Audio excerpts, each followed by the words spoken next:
So in this video, I'd like to continue discussing the history of computer viruses, and in particular, we'll look at kind of what happened from the late 1980s, so let's say late 1980s, until the late 1990s. So about roughly a 10-year period, and we'll talk about what happened with viruses during this particular period. The big thing I think during this period was the evolution of what we called macroviruses. And macroviruses really were designed to target specific applications with the classical or canonical example being Microsoft Word, but really any kind of Office document, anything that could allow for the possibility of what was called a macro. And a macro is basically a small piece of code that was written in a language called Visual Basic. Actually, Visual Basic for Applications is what it was called.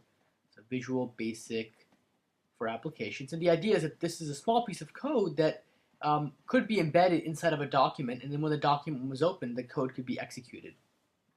Now, the classic example, the canonical example people talk about, one of the most famous examples of a macrovirus is one called Melissa. And Melissa actually infected Word documents. It really took advantage of Word docs. And in particular, what it did is it basically embedded its code inside of the Word document.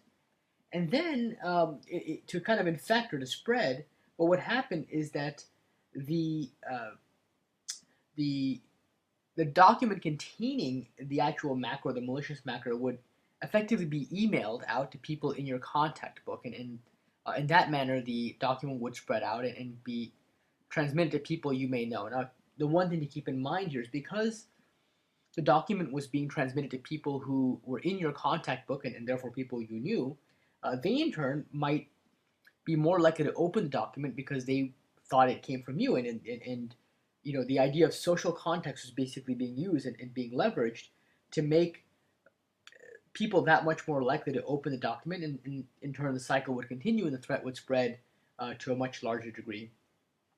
Now, macroviruses certainly were very popular in their day, but as you can imagine, there's actually a fairly simple fix for them. And Microsoft, to their credit, basically made changes to Visual Basic for applications, and these changes effectively put the kibosh on these types of threats. And in particular, the macrovirus became kind of it's pretty much an extinct species in terms of viruses these days, because simple changes to VBA or Visual Basic for applications is enough to go ahead and end this particular class of threat. Okay. Now, I think beyond that, to me, really, when I look at macroviruses, they really represented an attempt to push the boundaries by targeting different applications. The other big trend, I would say, during this kind of 10-year period from the late 80s to the late 90s was in targeting Microsoft Windows.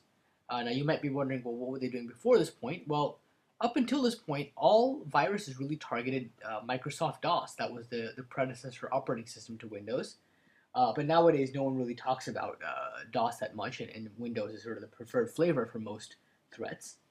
Now, Microsoft Windows itself, I mean, it also had a number of vulnerabilities, and these vulnerabilities did lead to additional threats being propagated. And these were kind of, I think it was platform level vulnerabilities. In addition, there were also what I think of as layer 7 vulnerabilities, and layer 7 is really the application layer. So we call it layer 7 the application layer, and there are vulnerabilities both at the operating system level as well as the application level. And not only that, I mean, it's also important to keep in mind the other big trend from a technology perspective, aside from the use of Windows and its vulnerabilities, was that the internet was becoming a popular vehicle by which to communicate. Now, prior to this point, if a virus had to spread, it would basically be spreading from floppy disk to floppy disk.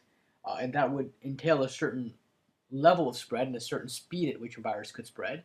But with the internet in play, you really didn't need the floppy disk anymore to have a virus spread. And this really represented really very fast spread of threats. And in many ways, that was kind of an ideal scenario from the perspective of a virus writer. And so in the late 1990s, there were a bunch of viruses that really became incredibly widespread. They caused a significant amount of damage, and certainly these were viruses that were in the news. I think in terms of overall amount of damage, probably somewhere in the tens of billions. Okay, not just millions, but billions of dollars of damage, literally. And they were just on the forefront. I mean, every newspaper was talking about these threats, and they had very popular names. So some of the threats included Melissa, which I've already mentioned earlier, but also a virus called I Love You, or the love bug virus. Some people call it the love bug virus. Then there were a bunch of worms. There was Code Red, a worm called Nimda, and then there was Slammer, Sasser, and many others. I mean, these were just, it felt like every other week or really every other month there was a new major threat infecting large portions of the internet. And really because of the potential of these threats to do so much harm, and because these threats really brought cybersecurity issues to the forefront. I mean, really, up until this point, people weren't really thinking about viruses in the same way, but threats like I Love You, Code Red, Nimda, Slammer, Sasser, Melissa, and others really made the uh, the notion of a computer virus or really a cyber threat something that everybody talked about, everybody knew about. As a result of that, you can imagine that the overall use of anti-malware technology or even antivirus technology just skyrocketed, and you found that more people were using AV or AM uh, as a result of all these different threats being out there. And effectively, antivirus software became your PC's seatbelt for traversing the information superhighway. And I think this analogy is useful because um, for all their merits, I think antivirus technologies themselves are not panaceas, and I think people forget that sometimes. And in much the same way, while you're in a car, having a seatbelt is a very important thing to have on. But the reality is that it's not the only protection technology, if you will, for drivers to rely upon. So, for example, they may rely upon, I don't know, anti-lock brakes and airbags and crumple zones and so on and so forth. And in much the same way, traditional antivirus technology alone, it's useful. It prevents certain threats, but it's by no means sufficient. And that's why I think you see today that there are still many threats that get by traditional defenses. So with that, I will stop this video right here, and I hope you join me in future videos where I talk more about the history of computer viruses. Thanks a lot.